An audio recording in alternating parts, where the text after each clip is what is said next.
Se apartaban de nosotros como si tuviéramos la peste.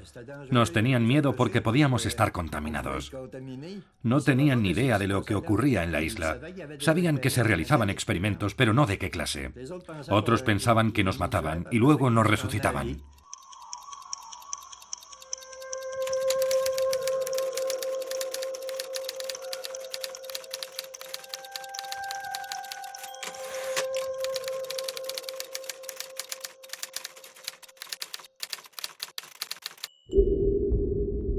Centro de Filadelfia.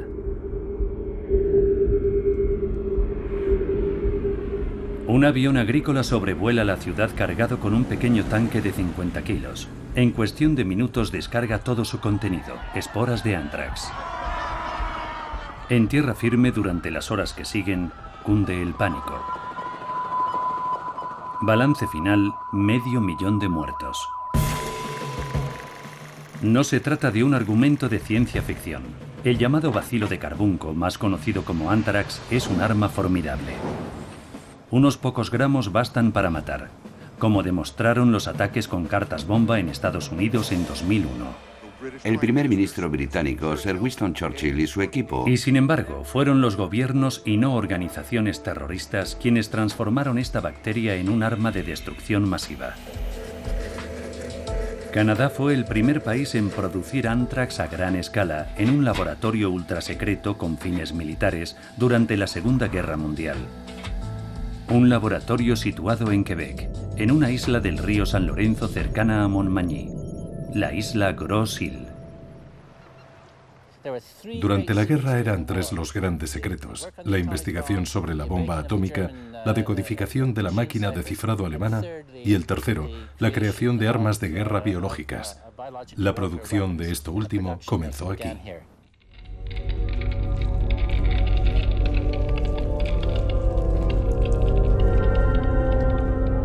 Nombre en clave de la operación: Proyecto N.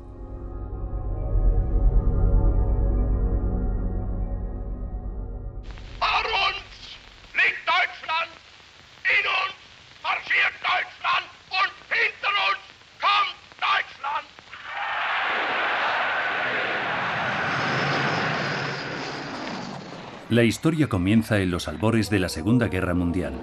Alemania invade Europa. Francia cae en junio de 1940. Los ingleses se retiran en desbandada.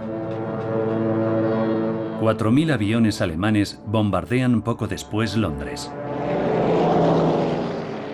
Además de la devastación de los bombardeos, los británicos temen un ataque nazi con armas biológicas. Ya los periódicos habían conmocionado a la opinión pública con artículos en los que se afirmaba que los alemanes poseían tales armas.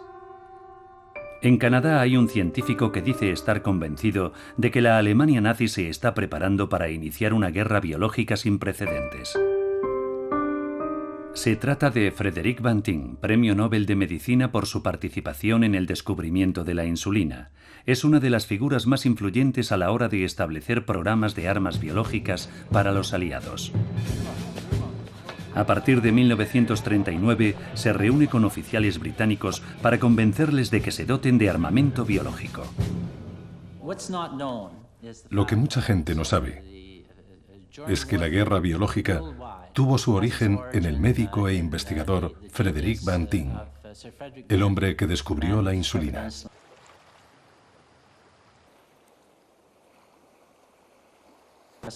Resulta irónico que una persona que salvó millones de vidas con la insulina y que ganó el premio Nobel trabajara a favor de una guerra biológica. Como oficial médico durante la Primera Guerra Mundial, tenía muy presente los efectos que producía el gas en los soldados. En Canadá, Banting persuade al Consejo Nacional de Investigación para que se lance a la ofensiva. Se ponen en marcha estudios secretos sobre la guerra biológica en varias universidades, pero no hay fondos suficientes. Banting convencerá a hombres de negocios para que financien la investigación militar. Entre ellos se encuentra Samuel Bronfman, dueño de la destilería Seagram y presidente del Consejo Judío Canadiense, así como John David Eaton, propietario de la cadena de grandes almacenes Eaton's. Cada uno de ellos donó $250.000, una suma colosal para aquel entonces. A cambio, ambos están autorizados a asistir a las reuniones secretas que se celebraban sobre la investigación militar, incluso a las que versaban sobre armas de destrucción masiva. Samuel Brofman acudió personalmente a todas ellas.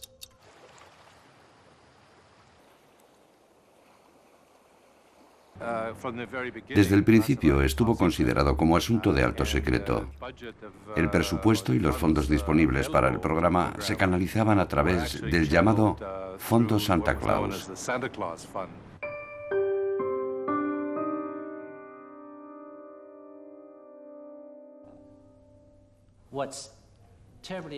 Lo más interesante es que ellos pasaron a formar parte del secreto. Ambos asistían a las reuniones clandestinas porque era su dinero el que se estaba utilizando para financiar la investigación sobre la producción de Anthrax y el desarrollo de otras armas biológicas. Las reuniones se celebraban una vez al mes. Estaban al corriente de uno de los grandes secretos de la guerra, pero ninguno de los dos lo reveló. Ninguno de los dos se lo dijo jamás a nadie. En los laboratorios de las universidades se acelera la investigación. Banting multiplica los experimentos sobre agentes químicos, entre los que se incluye el gas mostaza. Realiza un experimento consigo mismo, del que no tardará en arrepentirse. Buscaba el arma que pudiera frenar al ejército alemán. Se convierte en una obsesión para él y escribe en su propio diario: Tenemos que matar a 4 millones de jóvenes alemanes sin piedad. Preparemos una sobredosis para verlos retorcerse.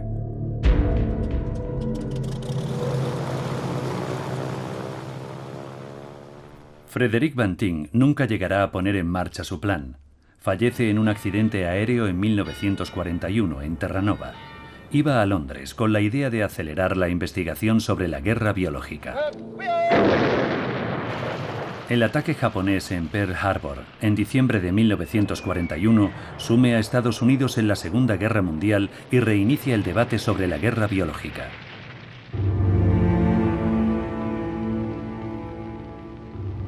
Los japoneses llevan a cabo experimentos aterradores en sus dominios. En Manchuria, la peste, el tifus, el cólera y el anthrax provocarán miles de muertos. Los japoneses fueron los primeros que empezaron a hacerlo, con sus experimentos bacteriológicos en China.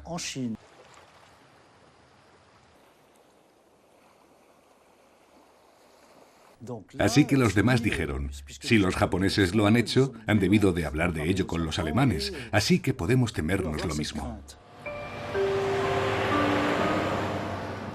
El miedo no estaba justificado, según los recientes informes encontrados en Alemania.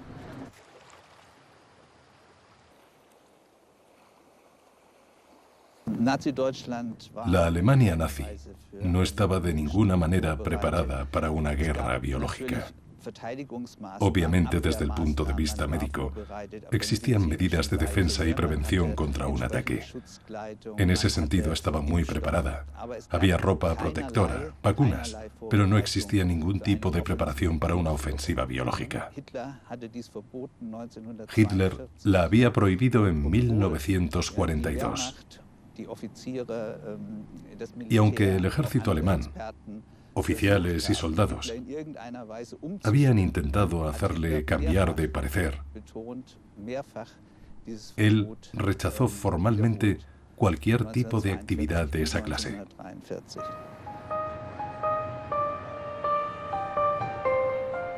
En Berlín, otros expertos llegan a esa misma conclusión. Los aliados estaban mucho más adelantados que los alemanes, porque pensaban que Alemania había avanzado mucho más que ellos.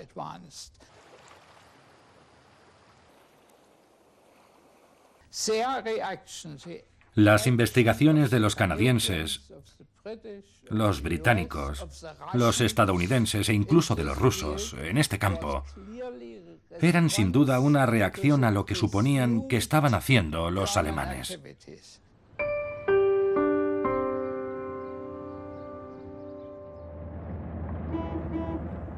Los británicos están convencidos de lo contrario. Establecen un laboratorio secreto como centro de investigación militar en Porton Down, cerca de Londres.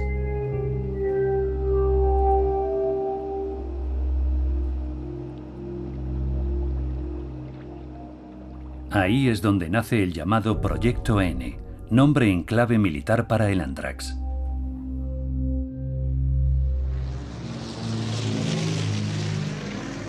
La primera operación de naturaleza ofensiva se planea en 1942, Operación Vegetariana. Objetivo, usar ántrax para destruir el ganado del enemigo. El arma biológica que iba a usarse eran esporas de ántrax. En un principio, el objetivo es meter esas esporas en unas cápsulas grandes llamadas pasteles, que están destinadas al ganado. Y la idea era dejarlas caer. La idea consistía en dejarlas caer desde el cielo sobre los pastos del ganado.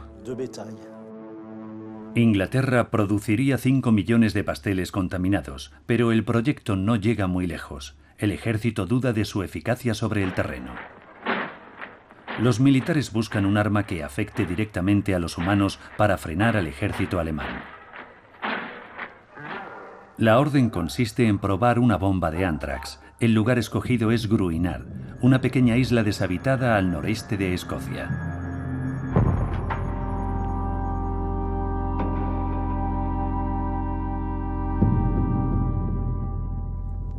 Los científicos experimentarán con el ántrax en ovejas.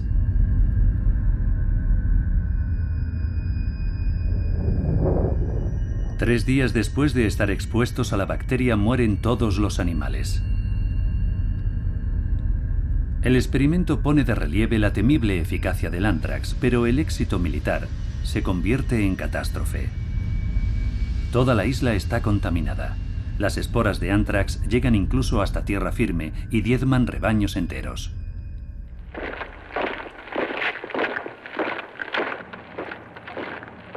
Los británicos deben buscar pues un lugar más aislado para continuar con los experimentos y ponen el ojo en una de sus antiguas colonias, Canadá.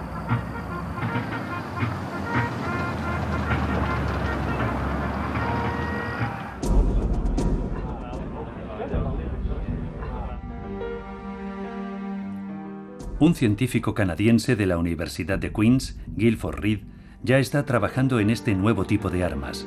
La investigación la coordinan dos profesores de la Universidad McGill, en Montreal, Otto Maas, del Departamento de Química, y D.G. Murray, del Departamento de Microbiología. Murray dirige el M1000, un comité secreto del Consejo Nacional de Investigación. Él convencerá a Estados Unidos para que inicie también una investigación sobre armas biológicas. Yo creo que hizo un buen trabajo. Su primera reunión tuvo lugar, creo, en 1942. Viajó a Baltimore y a Washington.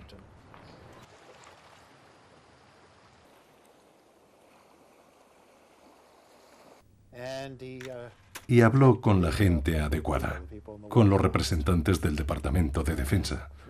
Los convenció de que era un proyecto de cooperación. Un proyecto de cooperación que valía realmente la pena. Así que se puso en marcha.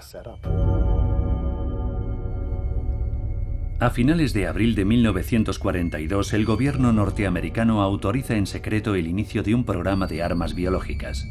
La prioridad, desarrollar una vacuna contra la peste bovina. Un virus capaz de diezmar el ganado si el enemigo lo introdujera en Norteamérica. Al mismo tiempo, los británicos y los canadienses desean proseguir con el desarrollo del ántrax como arma de destrucción masiva. La delicada investigación con agentes letales requiere de un lugar estratégico y secreto. En su segunda reunión, el Comité M1000 creó una lista con las amenazas más específicas. Los estadounidenses ya habían indicado a través de su secretario de guerra, Henry Stimson, que la amenaza más inmediata era la peste bovina. Charles Mitchell, científico veterinario, líder del programa, y Murray refrendaron la idea. Ambos participaron en un profundo debate sobre cuál debería ser la nueva sede de la investigación. Grossill salió a la palestra Mitchell personalmente creía que esa ubicación estaba demasiado cerca de la ciudad de Quebec y que aunque se tratase de una isla, debería estar todavía más aislada.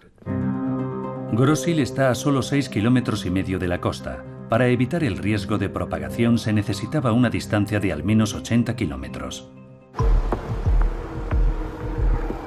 Los disidentes se suman finalmente a la mayoría. En julio de 1942 se cierra el acuerdo secreto entre Estados Unidos y Canadá en el Castillo Frontenac, en la ciudad de Quebec. Los estadounidenses asumen 3/4 partes de los gastos y colocan allí a los mejores investigadores. Gros Isle se convertirá, por tanto, oficialmente en el Centro de Control de Enfermedades de Guerra, una de las ubicaciones más secretas de la Segunda Guerra Mundial. En 1939, los militares ya habían planeado establecer en Gros Isle un centro para prisioneros de guerra, tal y como atestiguan diversos documentos. El acuerdo entre Estados Unidos y Canadá alterará esos planes. Se trata de un cambio importante en la historia de Gros Isle y en la vida de los habitantes de la región. La isla de la Cuarentena, por donde habían pasado decenas de miles de inmigrantes en el siglo XIX, se convierte en una isla prohibida. Gros Isle se divide en dos. La zona oeste se destina al proyecto R, Rinderpest, peste bovina, y la zona este a la producción de Anthrax, el proyecto N. En el centro trabajan 30 investigadores. Un centenar de soldados se encarga de la seguridad de la isla. Uno de ellos es André Williams. Nada más llegar allí, a los que íbamos desembarcando nos ponían en fila. Nos dieron a todos un panfleto y nos pidieron que lo leyéramos. Decía que formábamos parte de una misión secreta. Vais a ir a un centro de control de enfermedades de guerra. Esta es la placa.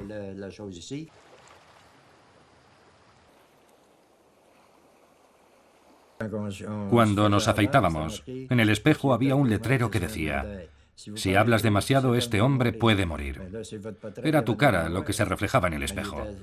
Teníamos terminantemente prohibido hablar de lo que ocurría allí dentro. Era un gran secreto.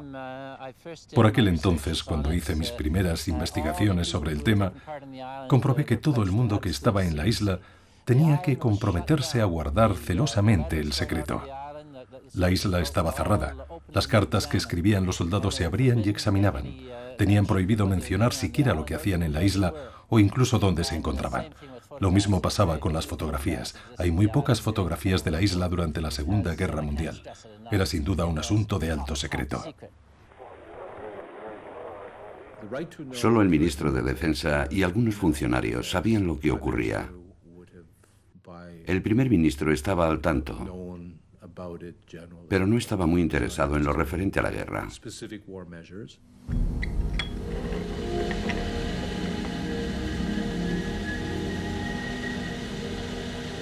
En ese clima de secretismo trabajarán los primeros investigadores. Yo trabajaba como ayudante del comandante Walker. Teníamos que preparar una vacuna y producir una cantidad suficiente como para enviarla al otro lado del océano. Era por si a los alemanes se les ocurría atacar con virus.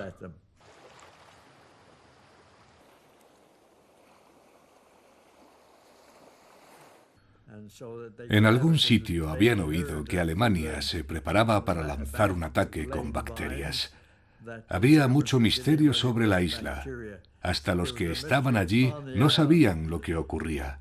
Solo los científicos teníamos derecho a saber lo que estábamos haciendo, con qué microbios estábamos trabajando. Solo nosotros sabíamos cuáles eran los peligros a los que nos enfrentábamos.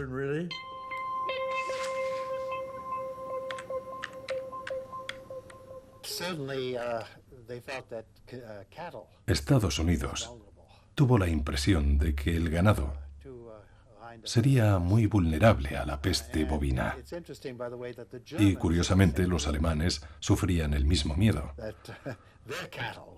Creían que su ganado podía ser víctima de ese tipo de ataque y temían que desarrolláramos ese virus como arma ofensiva. Los alemanes tienen motivos para desconfiar. Ya en 1943, científicos canadienses habían propuesto utilizar la peste bovina como arma ofensiva para matar al ganado enemigo. Un proyecto que, sin embargo, conlleva el riesgo de que el virus se propague por toda Norteamérica. A los estadounidenses les asalta el miedo y se echan atrás, al menos de momento. La investigación en el laboratorio está dirigida por Richard Shop, del Instituto Rockefeller. A su lado trabajan jóvenes científicos de gran talento. Me destinaron a un proyecto que buscaba conseguir una cepa nueva de un virus que habían traído, creo que de la India.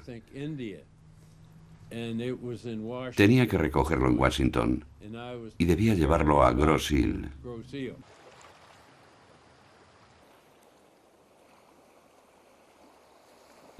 Tenía también que realizar autopsias a animales muertos y extraer los nódulos linfáticos y los órganos.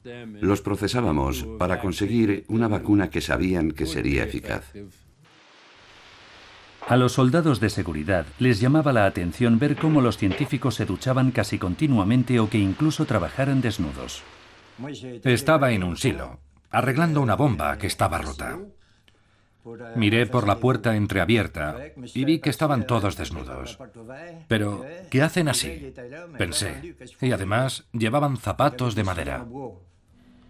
Los científicos trabajaban desnudos para evitar cualquier riesgo de contaminación. Se acercaron a un ternero. Un hombre lo pinchó y se fue corriendo. Había unos bancos así de altos, eran de mármol, todos blancos. Era un espectáculo digno de verse. De repente el ternero empezó a soltar coces a diestro y siniestro, y entonces se lanzaron todos contra él como si fuesen buitres. Luego le extrajeron algo, yo no sé qué sería, y lo metieron en un recipiente de cristal con forma de puro, lo agitaron y lo subieron al laboratorio. Durante aquel tiempo, al otro lado de la isla, 10 investigadores canadienses empiezan a trabajar con el ántrax.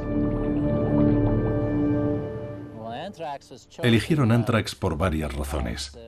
Porque es una bacteria y se conforma en un estado de esporas que la hace resistente a los explosivos.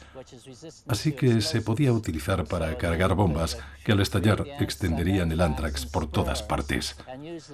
La segunda razón fue por su susceptibilidad a la penicilina. La penicilina se acababa de descubrir. Y Canadá era el país líder en el desarrollo de armas bacteriológicas y en la producción de penicilina a gran escala.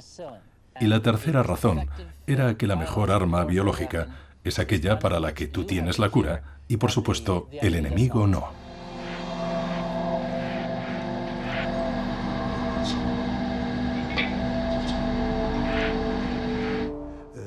El papel de Canadá como parte de las fuerzas aliadas era producir la carga, el carbón bacteridiano que formaría parte del arma.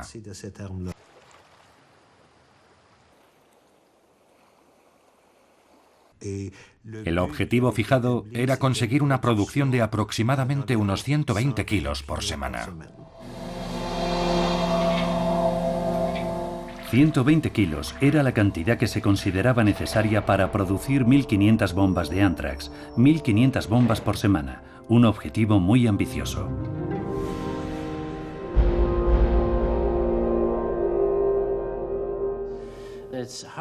Y aunque es difícil de imaginar, en aquellas cámaras de hierro, se almacenaba una bandeja tras otra de anthrax. El anthrax crecía allí y la gente tenía que trabajar dentro de aquellas cámaras, supongo que con las puertas cerradas. Se ponían máscaras de gas para protegerse de las esporas de anthrax. Es fácil imaginar que las condiciones de trabajo eran realmente horribles. El equipamiento de Grosse Ile, que data del siglo XIX, es muy antiguo. Las autoclaves no están bien sujetas y necesitan reparaciones, pero lo más preocupante es que varios de los trabajadores caen misteriosamente enfermos. 7 de agosto de 1943, Murray del comité M1000 está muy preocupado y escribe a Otto Maass. Estimado Dr. Maass, me ha comunicado el coronel Cameron que el comandante Walker ha sido hospitalizado en Quebec, aquejado de unas misteriosas fiebres. El coronel no posee más detalles y desconoce el diagnóstico. Le he pedido que me envíe un informe cuanto antes. Es de vital importancia que se solucione adecuadamente este asunto y considero muy preocupante no haber sido informado de ello. Murray pide que el oficial responsable del Proyecto N, el comandante Richard Dati, se someta a un examen médico preventivo lo antes posible. Ya se han dado otros casos de fiebres misteriosas.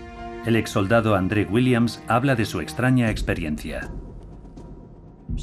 Acababa de cambiar el motor de una bomba que se había quemado cuando, de repente, sentí un dolor muy intenso, una punzada. Un supervisor me llamó de inmediato y me dijo: ¿no te habían dicho que si te hacías alguna herida tenías que informar? Yo contesté: vamos, si solo ha sido un pequeño corte. Y él: no. Y llamó a la RP. La RP era la policía militar. Entonces me llevaron a aquel maldito hospital de campaña, más o menos del tamaño de esta habitación, en el que había una sola cama. Pensaban que había pillado el virus. Me dijeron: reza lo que sepas. Esperemos que el experimento que vamos a hacer dé resultado. De lo contrario, si sale mal, toda la isla podría contagiarse. Los investigadores están preocupados. Deberán pasar 3 largos días antes de saber si el soldado sobrevivirá. Entré un viernes por la tarde. El martes por la noche le comenté a uno de mis compañeros: esa gente está mal de la sesera. Él me preguntó por qué y le dije: solo tenía un pequeño corte en la mano. Pasé la noche y me soltaron al día siguiente. No, Williams, me dijo. Pasaste allí 2 días y medio o 3. Cuando llegaste tenías mucha fiebre y te pusieron hielo seco. Te cubrieron con él hasta que te bajó la fiebre. Después empezaste a sentir mucho frío y te envolvieron en un montón de mantas. Estuviste allí dentro 2 días y 3 noches. Vamos, me tomas el pelo, le dije. Pero era cierto. Por eso siempre decía que había perdido 3 días de mi vida allí dentro. Los informes oficiales que han perdurado hasta hoy arrojan poca luz sobre las preocupaciones y las dificultades que supone trabajar en un proyecto de producción de Anthrax. Algunos documentos de aquella época siguen desaparecidos, en especial los informes mensuales del Proyecto N.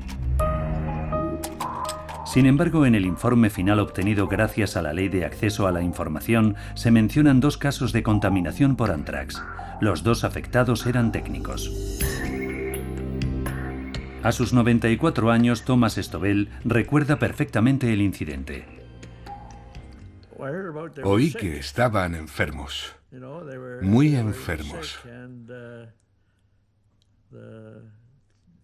y que las pruebas que les habían hecho demostraban que habían cogido el virus. Así que se los llevaron a un hospital de Quebec y los pusieron en cuarentena.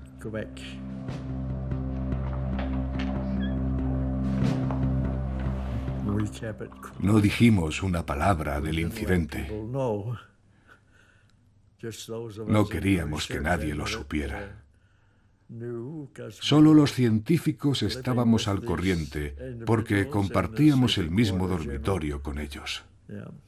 El oficial responsable del Proyecto N en Grosse Ile, el comandante Richard Dati, está preocupado y comparte en vano esa inquietud con sus superiores.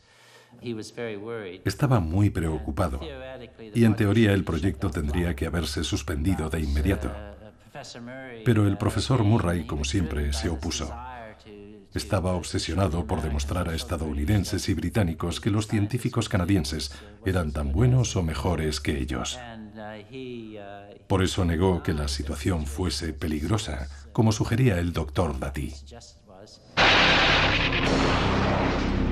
1943. Alemania sigue dominando Europa. El desembarco fallido de los aliados en Dieppe ha minado la moral de las tropas. Al otro lado del Atlántico, los submarinos alemanes aumentan su presencia en el Golfo de San Lorenzo. Una situación que preocupa a las autoridades de Gros-Île. Los militares han establecido además un puesto de vigilancia en el punto más alto de la isla. No dormíamos tranquilos por las noches. No dejaban de llegar noticias. Se rumoreaba que los alemanes habían llegado a Toronto y también que habían desembarcado en la isla Santa Elena en Montreal. Todos pensábamos que si podían llegar allí, también podían llegar a Gros-Île. Nuestro miedo era que si se enteraban de lo que ocurría en la isla, podían intentar atacarnos. Una noche de otoño de 1943 suena la alarma. Eran las 3 de la madrugada. Hacía una hermosa noche de otoño, algo fresca. De repente sonó el teléfono en todas las cabañas, en todas las residencias. Sonaron 2 veces, después 3 veces. Se oían por todas partes. A mí también me llamaron a las 3 de la mañana. Primero el coronel americano y luego el canadiense me dijo: vaya inmediatamente a Intendencia y reúna a todo el que pueda. Hay un submarino alemán inspeccionando la zona. Madre mía, todavía se me pone la carne de gallina. Algunos ni se molestaron en vestirse hasta que llegaron a la playa. Al final resultará una falsa alarma. No se divisa ningún submarino alemán. Su miedo está justificado. Los servicios militares germanos han oído rumores sobre la investigación de los canadienses en el desarrollo de armas biológicas. En 1941, los informes del Ministerio de Defensa junto con los del contraespionaje alemán indicaban que Canadá, en colaboración con Gran Bretaña, estaba realizando pruebas en algún lugar del país con armas biológicas. Los submarinos alemanes inspeccionaban las costas enemigas, sobre todo la costa atlántica. Desde el momento en que los barcos zarpaban del puerto, los submarinos alemanes intentaban torpedearlos con el propósito de hundirlos. Pero al mismo tiempo, tenían también como misión desembarcar espías en la costa enemiga, tanto en Canadá como en Estados Unidos. Y sobre todo, a orillas del río San Lorenzo. Este sería el caso a finales de 1942. Un espía alemán, Alfred von Janowski, es depositado en Gaspésy por un submarino. Le arrestan en un tren cerca de la ciudad de Quebec con dinero y un radiotransmisor en la maleta. Todo derivado de la atmósfera de tensión que genera la producción de Anthrax en Gros-Île. Otro problema de la isla es su aislamiento en invierno, lo que dificulta el envío de muestras de Anthrax a otros laboratorios aliados para evaluar su virulencia. Estas bacterias mortales se colocan en garrafas recubiertas de mimbre. Fue este tipo de recipiente el que tuvo que transportar Joseph Lassons en canoa hasta Montmagny en 1943.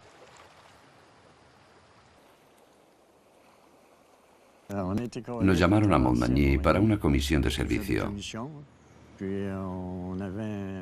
Había que transportar un gran bulto en canoa. Nos dijeron que era una garrafa, pero no sabíamos su contenido. Todo era muy secreto, asuntos de guerra. De todos modos, aunque lo hubiésemos sabido, no habríamos podido hablar de ello. Nadie tenía permiso para pronunciar la más mínima palabra sobre lo que ocurría en Gros-Île. Para los residentes de Montmagny, Gros-Île era todo un misterio. Algunos temían acercarse a los soldados que venían de permiso a la ciudad. Se apartaban de nosotros como si tuviéramos la peste. Nos temían porque podíamos estar contaminados. No tenían ni idea de lo que ocurría en la isla. Sabían que se realizaban experimentos, pero no de qué tipo. Otros pensaban que nos mataban y que luego nos resucitaban. Los domingos por la mañana, nuestra diversión era mirar con un gran telescopio a la playa de Montmagny. Un día descubrimos que ellos, al otro lado, hacían lo mismo que nosotros. Intentaban saber qué hacíamos en la isla, veían el ir y venir de soldados, pero nada más.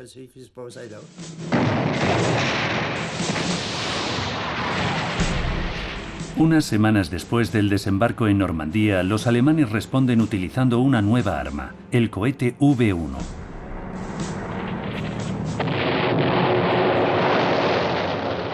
Para el primer ministro británico Winston Churchill, la guerra no está ni mucho menos ganada.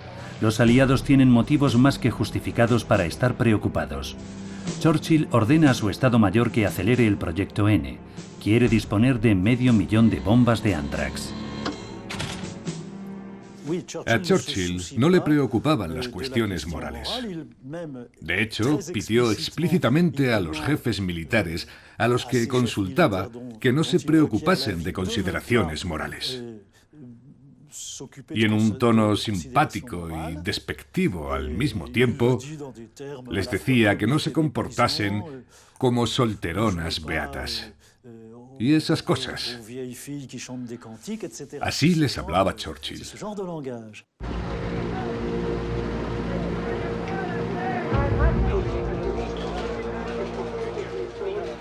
El Estado Mayor británico concibe entonces un plan de ataque, una auténtica operación para sembrar el terror biológico.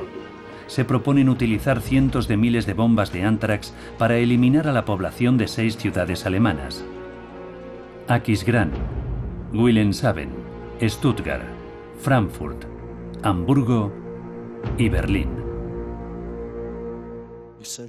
El plan consistía en aterrorizar a todo un país, desde el más humilde de sus habitantes hasta el más poderoso de sus líderes, para demostrar al mundo que la continuación de la guerra conllevaría la aniquilación total de los implicados. En Gross-Ile, sin embargo, se multiplican los problemas de producción de Anthrax. Al comandante Dati le preocupa la presencia de moscas en el laboratorio.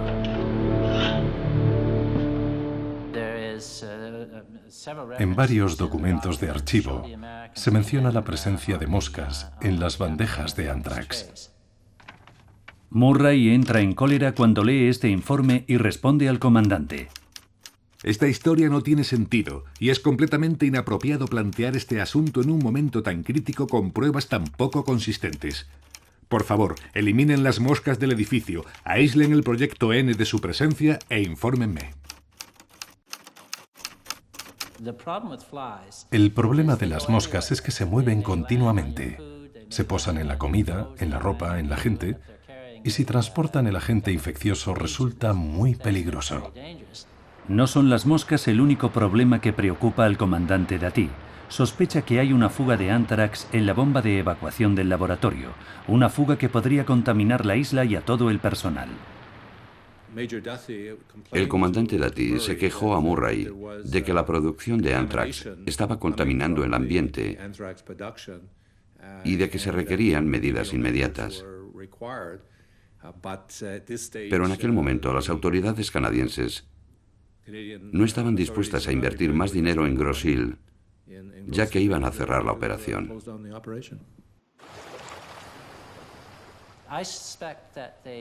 Sospecho que tomaron ciertos atajos. Y cuando sucede algo así, existe una alta probabilidad de que se produzca una fuga de Anthrax, y finalmente ocurrió. Días más tarde, Richard Dati demuestra mediante pruebas en animales que la tubería de evacuación está en efecto contaminada de Anthrax.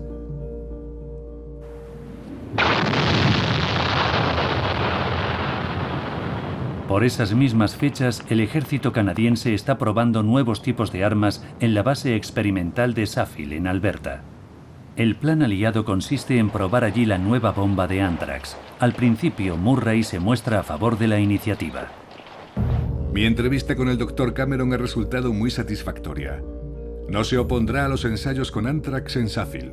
No obstante, habrá que levantar una valla doble alrededor de la zona de unos 13 kilómetros cuadrados. Pero después, por miedo a posibles errores, Murray se opone. No estoy de acuerdo con que las pruebas se lleven a cabo por personal sin la formación ni la experiencia requeridas.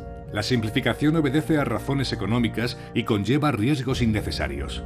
Unas manos inexpertas solo incrementará dichos riesgos. Los expertos temen que se produzca una contaminación por Anthrax como la ocurrida en la isla Gruinard. Se diseñaron varias pruebas para Suffield, pero según el Ministerio de Defensa Nacional canadiense, se cancelaron en el último minuto. Tenemos pruebas que sugieren que el proyecto no obtuvo nunca la aprobación final. si tomamos en consideración que había un plan previsto, que no había equipo suficiente, que había cambiado el contexto militar y que varios documentos indican que el proyecto no se llevó a cabo. Y si a eso le añadimos que los estudios y las observaciones que existen hoy demuestran que no hay contaminación, la conclusión es que al final las pruebas no se llegaron a realizar.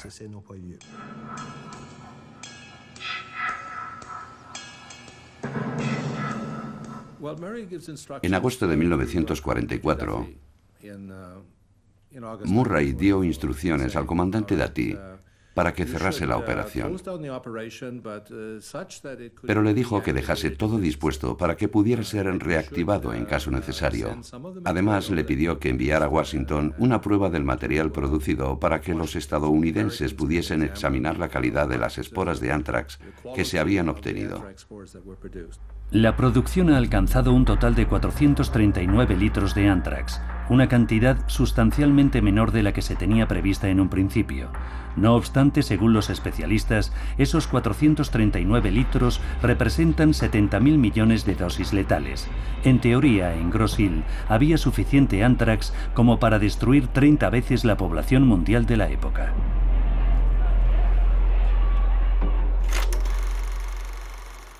A mediados de septiembre de 1944 tiene lugar la segunda conferencia de la ciudad de Quebec. El primer ministro Mackenzie King recibe a sus homólogos Roosevelt y Churchill. A pesar de su presencia en la sesión oficial de fotos, King no participará en los debates sobre la estrategia aliada. Roosevelt se opone. El primer ministro canadiense está preocupado por el proyecto de ley que se va a votar en su país. Un proyecto que impone el servicio militar obligatorio, algo a lo que se opone Quebec. En cuanto al Proyecto N, los gobiernos quebequenses de Adélard Godbout y Maurice Duplessis serán ignorados. Las decisiones sobre las armas biológicas y los experimentos en Grosse Ile se toman en otro sitio. En secreto, los estrategas militares de Estados Unidos y Gran Bretaña han decidido ya el rumbo que tomará el Proyecto N. Estados Unidos lleva varios meses buscando un proyecto propio sobre producción masiva de anthrax en sus nuevos laboratorios militares de Fort Detrick, en Maryland, y Vigo, en Indiana.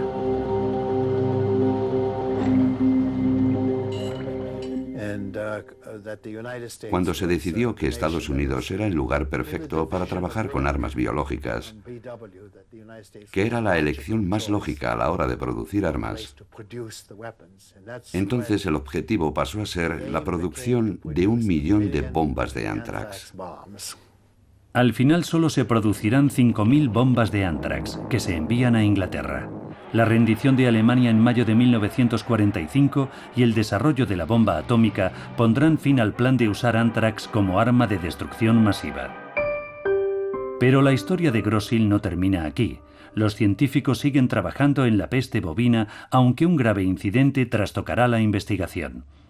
En 1945, las relaciones entre francófonos y anglófonos degeneran. Lo que empieza como una disputa en un barco aumenta hasta convertirse en una confrontación directa. Guillaume, el capitán del Gallard, nos dijo: «Dejadlo de una vez. Aquí hay 10 metros de profundidad y solo sois 15. Ni encaramándoos unos sobre otros lograríais mantener la cabeza fuera del agua. Así que parad de una vez». Acto seguido, disparó al aire y dijo: «La próxima vez soy capaz de mataros a 6 con una sola bala, y ahora mismo tengo 6 balas. Así que podría mataros a todos». Así que cuando regresamos al puerto resurgió la disputa. Se volvieron locos. Empezaron a tirar cosas y a destrozarlo todo. Mesas, sillas, de todo. El tipo que estaba al mando de aquel grupo militar, el grupo que vigilaba la isla, estaba sentado detrás de mí. Obviamente llevaba el rifle consigo. Estaba borracho y empezó a decir todo lo que le haría a los alemanes si estuviese en el frente. Y de repente, allí mismo, disparó al techo, justo por encima de mi cabeza.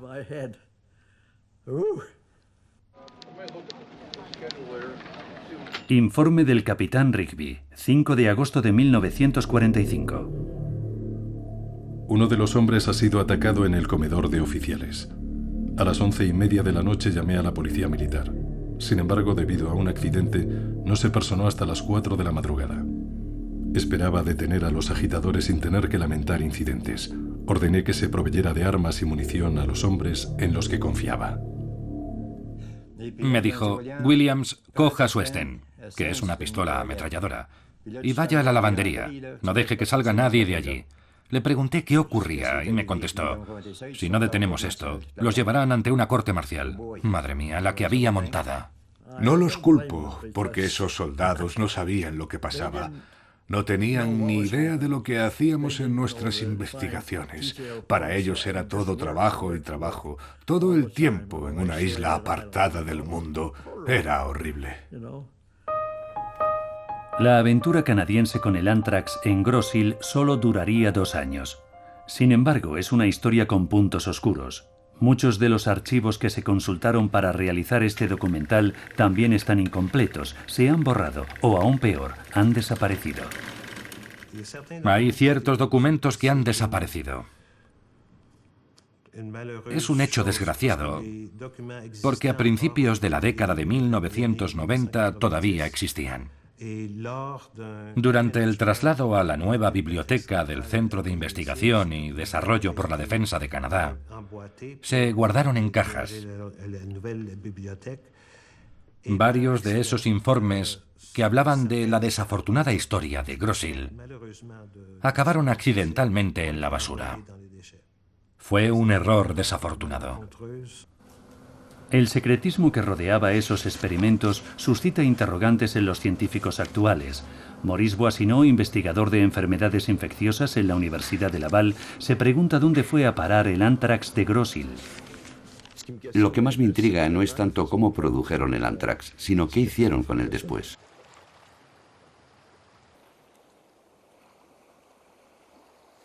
¿Se deshicieron de él de una forma adecuada o lo arrojaron sin más al fondo del océano? Thomas Stovell, uno de los investigadores de aquella época, nos da su versión. El laboratorio de Anthrax estaba en este puerto de aquí. Después de la guerra me pidieron que lo limpiase de Anthrax. Me escogieron porque tenía experiencia con bacterias. Necesitaban que alguien esterilizase todo el laboratorio, que fregase el suelo y demás material con productos químicos. Me tuve que poner un traje completo, con máscara incluida, antes de entrar. Confiaban en que yo podría eliminar todo el virus. No debía quedar el menor rastro después de mi intervención.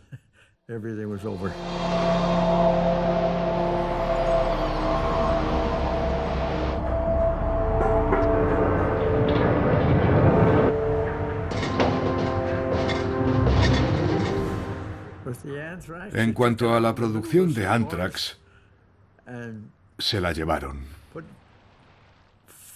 La sumergieron en el San Lorenzo. Mezclaron el Anthrax con formaldehído y lo dejaron reposar un tiempo.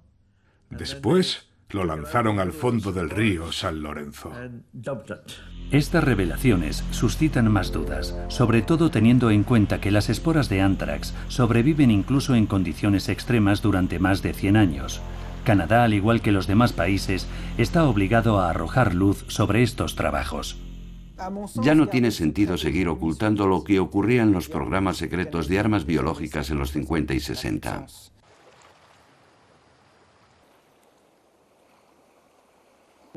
Lo que hicieron los canadienses es muy similar a lo que hicieron los franceses. Por eso creo que ninguno de los dos países debe sentirse culpable. Simplemente, ambos se vieron envueltos en una cultura de secretismo y mentiras de la que siempre cuesta mucho salir. Y hasta que decides abrir los libros y poner las cartas sobre la mesa, la tentación de mantener la opacidad y el secreto sigue siendo muy grande.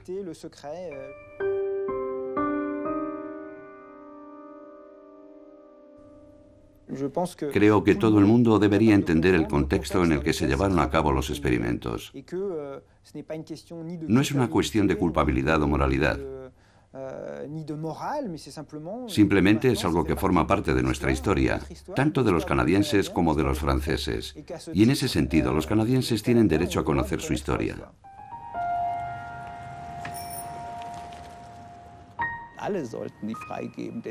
Todo el mundo debería tener acceso a esos archivos. Es el único modo de averiguar toda la verdad y evitar las especulaciones. Solo así aprenderemos para el futuro. Sin conocer los hechos históricos, no se puede avanzar.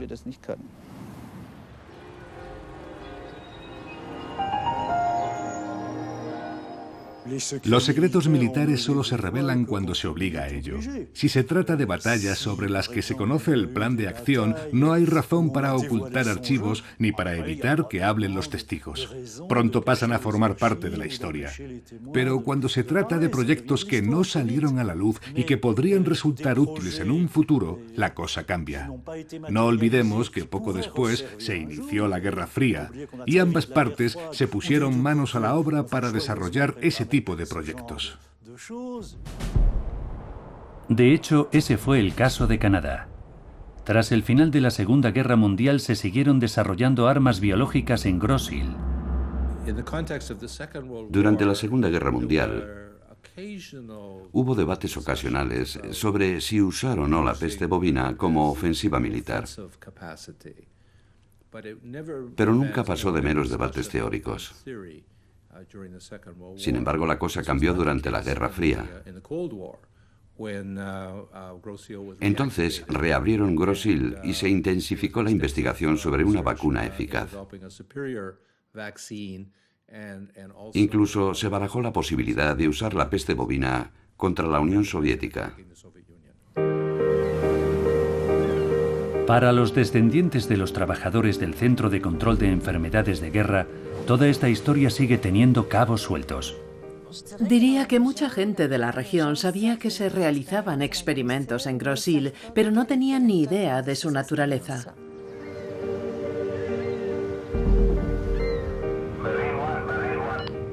Aunque no hablábamos del tema y mi familia nunca llegó a saber detalles concretos de lo que pasaba allí, todo el mundo sabía que en la isla había actividad militar, pero nada más.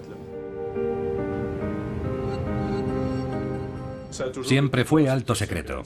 Todo lo que tenía que ver con los experimentos, como habéis podido comprobar, pertenecía al halo de misterio que rodeaba la isla.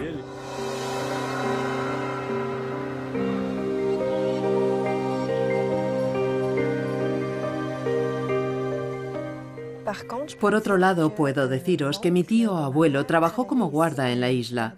Él nos dijo que todo lo que ocurría allí era ultraconfidencial. Se trataba de investigación militar y no tenía permiso para hablar de lo que pasaba por un compromiso de confidencialidad. Si hablaba, arriesgaba su trabajo.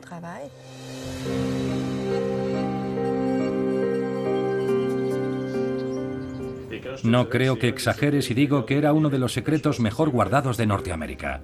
Nada de lo que ocurría allí salía de la isla.